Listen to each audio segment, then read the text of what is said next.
ساتھی سوال کرتے کہ آپ کے جنت و جہنم کا تذکرہ ہوتا ہے، آپ اتنا نہیں روتے ہیں، لیکن قبر پر آتے ہیں تو بہت ہی زیادہ روتے ہیں۔ تو میرے دوستو جواب کیا تھا معلوم ہے کہ آخرت کی منزلوں میں سب سے پہلے منزل کیا ہے؟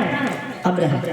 یہاں سے ہم مر کے جائیں گے، قبر ہے، برزخ ہے، پھر میدان محشر ہے، پھر پل صراط ہے، کئی منزل آئیں گی، ان میں سب سے پہلی منزل قبر ہے۔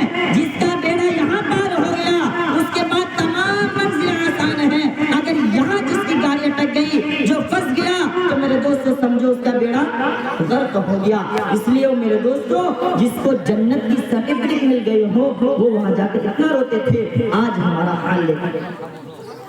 رونا کے افسوس بھی نہیں ہوتے، قبرستان سے گزرتے ہیں، ہنسی مذاق کرتے ٹھٹا کرتے ہوئے گزرتے ہیں، ہمیں خیال بھی نہیں ہوتا کہ ہمارے پرخے کے ہمارے سلف و صالحین کتنے ہزاروں اس مٹی میں دفن ہیں، ہمیں بھی اسی دن اس مٹی میں دفن ہونا ہے۔ ہم نے اس کے لیے کیا تیاریاں کی؟ جیسے میں نے کیا کہا کہ سب سے بڑا عقل مند ہم سب کیا کہا، جناب نبی کریم صلی اللہ علیہ وسلم نے فرمایا کہ کروڑ پتی لاکھپتی پہ بہت بڑے زمیندار ہو جانا اور بہت سارے اولاد کا مالک ہو جانا یہ کامیابی نہیں ہے۔ سب سے بڑا عقل مند اور سب سے بڑا سمجھدار وہ ہے جو موت کو کثرت سے یاد کرتا ہے اور موت کے بعد کے لیے سب سے زیادہ تیاریاں کرتے ہیں۔ تیاریاں کس چیز سے ہوں گی؟ صرف کھیتی کرنے سے یا ڈاکٹری کرنے سے یا ماسٹری کرنے سے، اولاد کو اعلیٰ تعلیم دینے سے، دین کا فکر چھوڑ دینے سے نہیں میرے دوستو۔ اللہ کے ایک ایک حکم کو مان کر رسول اللہ صلی اللہ علیہ وسلم کے طریقے پر زندگی گزاریں گے، تب ہماری موت کے بعد کی تیاری ہوگی، تب ہم سب سے بڑا سمجھدار کہلائیں گے۔ کیونکہ اصل کامیابی انسان جو کوئی کام کرتا ہے، مثلا ایک دکان کھولا، سارا سامان لا کے رکھ دیا، اب وہ گھر میں بیٹھا رہتا ہے تو اس کو لوگ کیا کہیں گے؟ بیوقوف ہے، کتنا بڑا بیوقوف ہے، بزنس اچھا خاصا ڈالا ہے، 2-3 لاکھ کا سامان لا کے دکان گھر میں بیٹھا ہے۔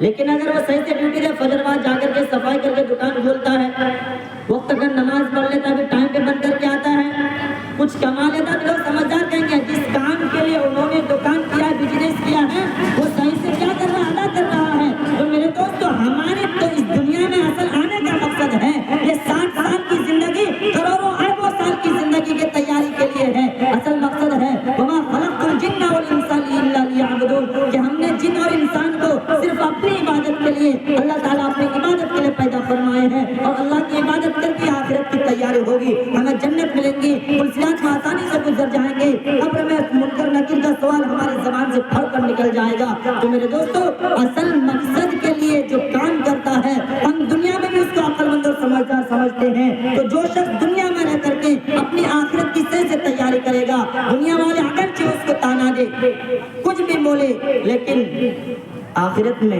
میرے نبی کریم صلی اللہ علیہ وسلم کے مطابق عقل مند اور سمجھدار وہی کہلاتا ہے۔ کون؟ جو اس دنیا میں رہ کر کے جتنی زندگی ملی ہو اپنی آخرت کی تیاری کرے۔ اللہ کا کیا ہے؟ قانون ہے کہ دنیا میں آیا رہنے کے لیے، جانے کے لیے آیا ہے۔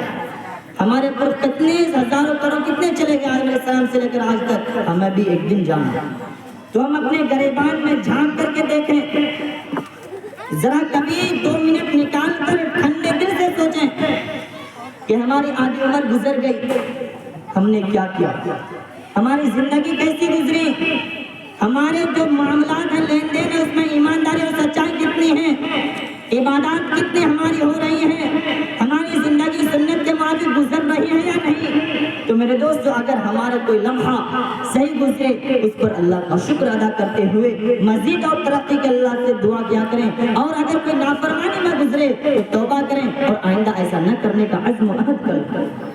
تو میرے دوستو اس بات کا ہم سب کو یقین ہے کہ کیا ہم سب کو ایک دنیا ایک دن چھوڑ کر کے جانا ہے، ہم سب کو چھوڑ کر کے جانا ہے، اور عقل مند اور سمجھدار کون ہے؟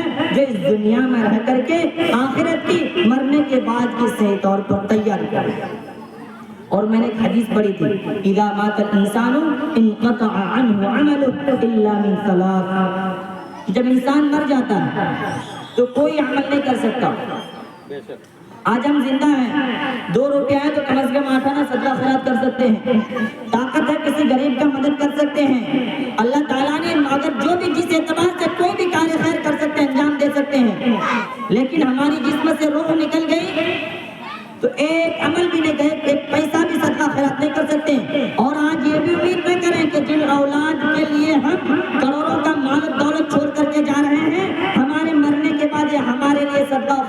ثواب کریں گے؟ نہیں میرے دوستو، ایسا امید بالکل نہ رکھنا، ایسا امید نہیں بالکل نہ رکھنا۔ تو اذا مات الانسان، جب انسان مر جاتا ہے کوئی عمل نہیں کر سکتا، ہاں لیکن 3 عمل ایسا ہے کہ مرنے کے بعد بھی ان اعمال کو اس کو ثواب ملتا ہے۔ تو میرے دوستو ہم سب اس کا تہیہ کر لیں کہ جن کے والدین رشتہ داروں میں کو گزر گئے ہیں، ہم ان کے لیے حساب و ثواب کریں، اور ہماری جو اولاد ہیں، آنے والی نسلیں ہیں، ان کو اپنے لیے ذخیرہ آخرت بنانے کا بھی ذریعہ بنے۔ 3 میں سے کیا؟ صدقۃ جاریۃ، ایسا صدقہ جس کا نفع آپ کے مرنے کے بعد بھی مخلوق کو پہنچتا رہے۔ مثلا کئی مدرسے بنوا دیے، کئی مسجد بنوا دی، کئی مسافر خانہ بنوا دیے، جس چیز کی بھی مخلوق کو ضرورت ہو، کہیں کسی کے پاس غریب ہے ٹیوبل نہیں، اس کا ٹیوبل گاڑ دیے، کہیں موٹر لگوا دیے، یعنی کوئی ایسا کام کر دیں کہ آپ کے مرنے کے بعد بھی مخلوق اس سے فائدہ اٹھاتی ہو، تو آپ کو اس کا ثواب مرنے کے بعد بھی پہنچتا رہے گا۔ مرنے سے پہلے جتنا کام کر لے کر لے، مرنے کے بعد کچھ نہیں کر سکتے، لیکن کچھ کام ایسے ہیں کہ اگر آپ ان کاموں کو انجام دے کر کے مرے ہیں تو مرنے کے بعد بھی ان کاموں کا ثواب آپ کو ہم سب کو ملتا رہے گا۔ ان میں سے کیا ہے؟ صدقہ جاریہ، یعنی ایسا کام کر کے مرے ہیں کہ جن سے مخلوق کو آپ کے مرنے کے بعد بھی فائدہ پہنچتی ہے، ان کا ثواب آپ کو مرنے کے بعد بھی ملتا رہے گا۔ دوسرے او علم منتفع بہ، یا ایسا علم جس سے مخلوق مرنے کے بعد بھی فائدہ اٹھاتی ہے۔ مثلا کوئی عالم دین ہے، کوئی کتاب لکھ دیا ہے دینی کتاب کے، اس کے مرنے کے بعد بھی لوگ بچے اس سے فائدہ اٹھاتے ہوں، یا عالم دین ہے بچوں کو پڑھا کر کے مرا ہو، تو جب تک یہ سلسلہ چلتا رہے گا ان کے شاگردوں کا، ان کے طلباء کا، تو اس پڑھانے والے حافظ صاحب یا حضرت جس کو بھی ہو، ہماری ماں بہنیں جو بھی پڑھائے میرے دوستو، تو مرنے کے بعد بھی اس کو ثواب ملتا رہے گا۔ یہاں ایک چیز تو میرے دوستو ہم ابھی سے عزم کریں کہ ہم اپنی اولاد کو اس لائق بنائیں کہ ہمارے مرنے کے بعد وہ خود بھی پڑھے اور دوسروں کو پڑھانے والا بنے۔ تو دوسری چیز کیا ہے کہ علم آپ پڑھیں، سکھائیں کسی کو، اور یہ سلسلہ چلتا رہے، یا پھر کوئی دینی کتاب لکھ دیں جس سے مخلوق فائدہ اٹھاتے رہیں، تو مرنے کے بعد بھی آپ کو اس کا ثواب ملتا رہے گا۔ اور تیسری چیز جو سب سے اہم ہے، او ولد صالح یدعو لہ، ایسا نیک صالح اولاد بچہ چھوڑ کر کے مرا جو اس کے لیے دعائیں کرتا۔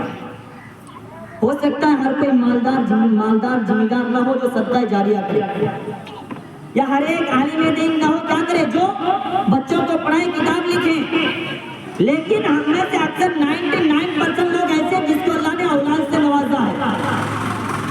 تو ولد صالح، تو کم از کم ہم اپنی اولاد کو دینی تعلیم کو دے سکتے ہیں، اور یہ والدین کے ذمہ فرض ہے اپنی اولاد کی اصلاح اور تربیت۔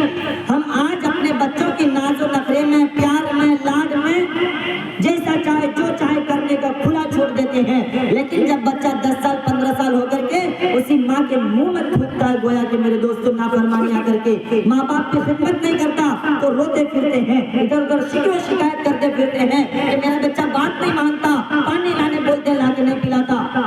بچپن میں اپنی اولاد کی جس طرح تربیت کرنی تھی، جو سیکھ دینا تھا، جو تعلیم دینی تھی، آپ نے اس میں کمی کی ہے، بڑے ہو کر آپ کو بھگتنا پڑے گا۔ اگرچہ ان بچوں کی نافرمانی کا اس کو گناہ ملے گا، لیکن چونکہ آپ نے اپنی ذمہ داری نہیں نبھائی ہے، اپنا فرض ادا نہیں کیا ہے، تو کیسے امید کر سکتے ہو میرے دوستو؟ آپ نے کانٹے کا درخت لگایا ہے تو اس سے کانٹا ہی ہوگے گا، آپ اس سے پھول کی امید کرو گے، پھیٹے پھل کی امید کرو گے تو ہرگز نہیں ہو سکتا۔ تو میرے دوستو ہم میں سے اکثر ہیں جو صاحب اولاد ہیں، جنہیں اولاد سے نوازا ہے، اور ماں باپ کے ذمہ فرض ہے، فرض عین ہے اولاد کی صحیح تربیت، ان کی دینی تعلیم۔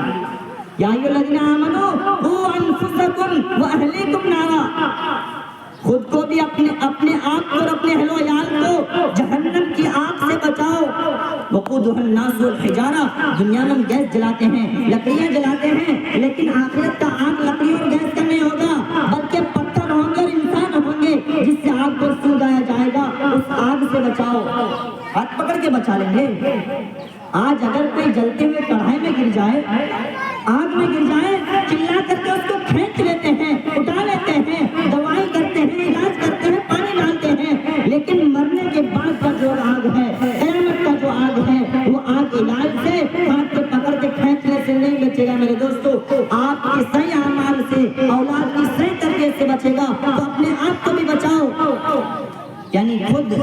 اچھے اعمال کر کے جنت والا اعمال کرو، اور اولاد کی صحیح تربیت صحیح تعلیم کر کے اس کو بھی جنت کے راستہ دکھلاؤ۔ تو میرے دوستوں تیسری چیز کیا ہے؟ اولاد صالح یدعو لہ، کہ نیک صالح اولاد چھوڑ کر کے مرا۔ تو میرے دوست یہ بات تو یقینی ہے، جو اولاد نیک صالح پنجوں کا نماز ہو، نماز کے بعد دعا کرے اور ماں باپ کا